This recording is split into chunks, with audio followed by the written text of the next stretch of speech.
पाकपतन की तहसील आरिफवाला में पाक फौज ने एक और भारतीय ड्रोन मार गिराया है। ड्रोन गिरने से कोई नुकसान नहीं हुआ। डॉन न्यूज के नुमाइंदे हसन रजा इस वक्त मौके पर मौजूद हैं, हम उनसे मजीद जानते हैं। हसन रजा, बताइएगा क्या देख रहे हैं अपने अतराफ में आप?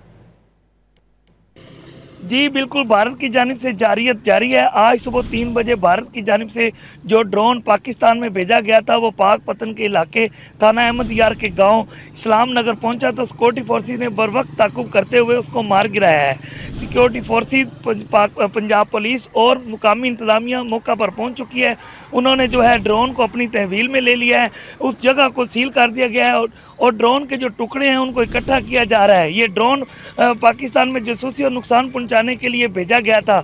मुकामी लोगों की जानिब से पाकिस्तान जिंदाबाद, पाक फौज जिंदाबाद के नारे लगाए जा रहे हैं और उनका यही कहना है कि भारत की जानिब से जो भी जारियत की जा रही है, पाक फौज और पाकिस्तानी अवाम जो है इसको बर वक्त जो है ना नाकाम बनाने के लिए बर वक्त और हम वक्त तैयार है। जी।